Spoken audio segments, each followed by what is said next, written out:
కాశీ క్షేత్ర పాలకుడుగా ఉన్న కాలభైరవుడికి మన దక్షిణ భారతదేశంలో ఉన్నటువంటి తెలంగాణ రాష్ట్రంలో కూడా ఒక దేవాలయం ఉందని ఎవరికైనా తెలుసా? సో ఈ కాల భైరవ గుడి గురించి మన పూజారి గారు చెప్తారు, వాళ్ళ ద్వారా మనం అతిక్రూర మహాకాయ కల్పాంత దహనోపమా భైరవాద నమస్తుభ్యం ధాతమనసి. తెలంగాణలోని కామారెడ్డి జిల్లాలోని రామారెడ్డి మండలం ఈశనపల్లి గ్రామంలో భక్తులకు నిలవేల్పుగా వెలిసినటువంటి కాలభైరవ ఆలయం ప్రధాన అర్చక రాచర్ల శ్రీనివాస్ శర్మ. మరి కాలభైరవుడు ఎవరు అనేది ముఖ్యంగా చెప్పుకుంటే, ఈ సృష్టిలో బ్రహ్మ విష్ణు మహేశ్వరులను వారిని ముగ్గురిని మనం గొప్పవారుగా చెప్పుకుంటున్నాము. సరే, వారి ముగ్గురు కలిసి ఒక మేరు పర్వతం మీద కూర్చుండి వారి ముగ్గురు మధ్యలో అభిప్రాయం ఏమొస్తుందంటే, ఈ ముగ్గురులో ఈ సృష్టికి ఎవరు గొప్పవారనే అభిప్రాయం వారి ముగ్గురు మధ్యలో వస్తుంది. అయితే శివుడు నేను గొప్ప అంటాడు, బ్రహ్మ నేనే గొప్పవాడిని అంటాడు, విష్ణుమూర్తి నేనే గొప్పవాడిని అంటాడు. సరే, ఈ ముగ్గురు మధ్యలో వచ్చిన అభిప్రాయ భేదం ఎలా తొలగాలని ఆ త్రిమూర్తులు 4 వేదాలను పిలిచి మరి 4 వేదాలను అడగడం జరుగుతుంది. మా త్రిమూర్తులలో ఇలాంటి సమస్య ఉంది, ఈ సమస్యకు పరిష్కారం చెప్పండి అంటే ఆ 4 వేదాలు ఏం చెప్తారంటే, సృష్టికి లయకారకుడైనటువంటి శివుడు ఒక మూల పదార్థం లాంటి వాడని చెప్పడం జరుగుతుంది. అప్పుడు వెంటనే పక్కనే ఉన్నటువంటి విష్ణుమూర్తి బ్రహ్మ శివుని చూస్తూ వెకిలిగా నవ్వుతూ ఉంటారట. సరే, ఎంత చెప్పినా వినకుండా నవ్వుతున్న సందర్భంలో శివుడు ఒక ఆకారాన్ని సృష్టించడం జరుగుతుంది. ఆ సృష్టి అయినటువంటి ఆకారం, మరి స్వామి నా పేరేంటి, నేనేం చేయాలంటే, నీ పేరు కాలభైరవుడు, మరి నా పుట్టుక ఎలా జరిగింది అంటే, నువ్వు ఎప్పుడైతే బ్రహ్మ నన్ను చూసి నవ్విండో ఆ నవ్వినటువంటి తలకాయని శిరచ్ఛేదనేయమని శివుడు కాలభైరవుడిని ఆజ్ఞాపించగానే కాలభైరవుడు వెంటనే చిటికెన వేలి గోటితోటి ఏ తల నుంచి అయితే బ్రహ్మ శివుని చూసి నవ్వుతాడో ఆ తలని శిరచ్ఛేదన చేయడం జరుగుతుంది. వెంటనే ఆ శిరచ్ఛేదన వేసినటువంటి తలకాయ పుర్రను తీసుకొని కాలభైరవుడు శివుని ముందు నిలబడి, అయ్యా మరి నా పుట్టుక ఇలా జరిగింది ఏంటి, బ్రహ్మహత్య బ్రాహ్మణ హత్య గోహత్య పాపమైనటువంటి కార్యక్రమాలు, నా పుట్టుక ఇలా జరిగిందంటే నువ్వు కారణ జన్మునివి, ఆయన యొక్క అహంకారాన్ని అంచడానికి నీ యొక్క సృష్టి జరిగినది కాబట్టి నువ్వు బ్రహ్మహత్యా దోషం అనుభవించాలని చెప్తాడు. సరే, ఈ బ్రహ్మహత్యా దోషం ఎలా పోవాలంటే అన్ని తీర్థయాత్రలు సేవిస్తూ వెళ్ళు, ఆ తలకాయ పుర్ర చేతిలో పట్టుకొని అని చెప్పగానే కాలభైరవుడు శివాజ్ఞానుసారంగా అన్ని తీర్థయాత్రలు సేవిస్తూ చివరికి కాశీ నగరానికి వెళ్ళి అక్కడ కాశీ గంగలో స్నానం చేయగానే కాలభైరవుడి చేతిలో ఉన్నటువంటి బ్రహ్మ యొక్క తలకాయ పుర్రభాగం కింద పడిపోగానే అప్పుడు కాలభైరవుడు శివుడు వచ్చి, కాలభైరవాని యొక్క బ్రహ్మహత్యా దోషం తొలిగిపోయింది కాబట్టి నిన్ను కాశీకి క్షేత్రపాలకునిగా నియమిస్తున్నాను కాబట్టి కాశీలో శివుడు జ్యోతిర్లింగం అయినప్పటికీ తప్పనిసరిగా కాశీలో కాలభైరవుడే క్షేత్రపాలకుడు కాబట్టి తప్పనిసరిగా వారణాసి కాశీ వెళ్ళిన వాళ్ళు మొదటిసారిగా కాలభైరవుని దర్శించుకున్న తర్వాత ఆ కాశీలో ఉన్నటువంటి విశ్వేశ్వరుని దర్శించుకుంటే తప్పనిసరిగా ఫలితం వస్తుంది, కాశీపోయినటువంటి ఫలితం వస్తుందని చెప్పడం జరిగింది. అది కాలభైరవుని యొక్క జన్మ వృత్తాంతం. మరి సరే, ఇక్కడ ఈశన్నపల్లిలో వెలిసినటువంటి కాలభైరవుని 500-600 సుమారు 1000 సంవత్సరాల క్రితం పురాతనమైనటువంటి చరిత్ర గల టెంపుల్గా చెప్పుకోవచ్చు. మరి ఇన్ని సంవత్సరాల నుంచి చూసి కూడా మళ్ళీ పూర్వ వైభవం కోసం కానీ మళ్ళీ యంత్ర ప్రతిష్ఠ కానీ ఎటువంటి కూడా ప్రతిష్టలు చేసినట్టు ఇక్కడ ఆధారాలు ఏం లేవు.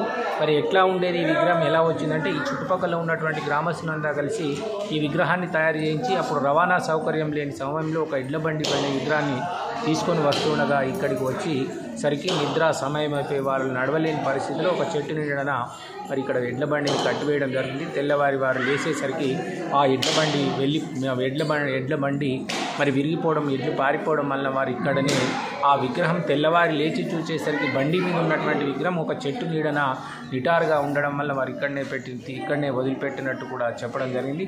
అదేవిధంగా మరి ఊరిలోకి కూడా చివరిగా ఉండడం వల్ల ఈ దేవుని కూడా ఎవరు కూడా ముందుకు వచ్చి పూజించేవారు కాదట. ఎలా ఉండేదంటే ఊరిలో కరువు కాటకాలు ఏదైనా సమస్య వచ్చినప్పుడు మరి గ్రామస్తులంతా కలిసి ఆవు పేడ తీసుకొని వచ్చి స్వామివారు కనబడకుండా ఆవు పేడ రుద్దేవారట. తెల్లవారేసరికి మరి 2-3 రోజుల్లో ఊరిలో ఉన్నటువంటి గ్రామస్తుల సమస్యలన్నీ కూడా వర్షాలు పడడం కానీ మరి ఆరోగ్య సమస్యలు కూడా ఏమి వచ్చేవా కాట. మరి అట్లాగే మరి ఇట్లా సమస్యలన్నిటికీ పరిష్కారము స్వామివారు చూస్తున్నాడు. మరి మళ్ళీ మనం ఏదైనా చేయాలనే ఆలోచనతోటి ఆవు పేడ ఊయడం మానివేసి మరి ఇక్కడ ఉన్నటువంటి ఈ ప్రదేశాన్ని ముళ్ళు కంపలు ఈ పొదలో ఉన్నటువంటివి అంతా క్లీన్ చేసి అప్పటి పరిస్థితులను బట్టి దీపం పెట్టి ఈ విధంగా అభివృద్ధిలోకి తీసుకురావడం జరిగింది. దేవాదాయ శాఖ ఆధీనంలో ఉన్నటువంటి మరి కాలభైరవ ఆలయము మరి స్వామివారు మరి హైదరాబాద్ నుంచి 120 కిలోమీటర్ల దూరంలో ఉంటుంది. మరి బస్సు సౌకర్యము, రైల్వే సౌకర్యం కూడా ఉన్నది.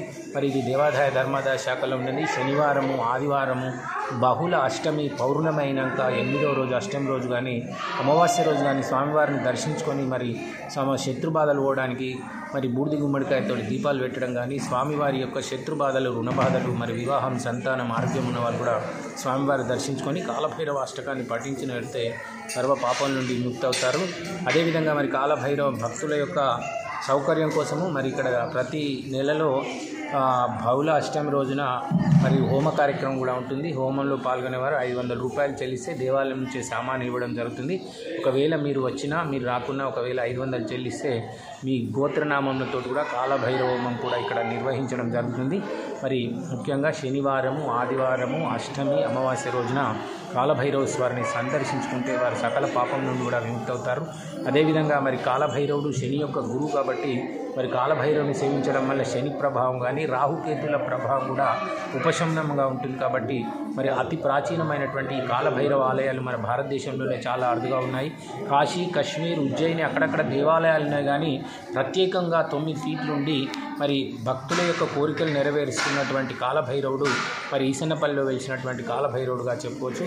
మరి కాలభైరవునికి భూత ప్రేత పిశాచాలు, క్షుద్ర ప్రయోగాల బారిన కానీ, ఆ వివాహము, ఉద్యోగం, సంతానం వచ్చి అట్లాంటి వాళ్ళు కూడా బాధల్లో ఉన్నవాళ్ళు మరి స్వామివారి సందర్శించి, దేవాలయం సందర్శించి స్వామివారికి ఇక్కడ మరి స్వామివారికి నీళ్లు పోయడం కానీ, అభిషేకం చేయడం కానీ చేసుకొని ముడుపు కట్టడం, వాళ్ళ కోరికలు నెరవేరడానికి చేసుకుంటే వారి కోరికలు కూడా తప్పకుండా నెరవేరుతాయి.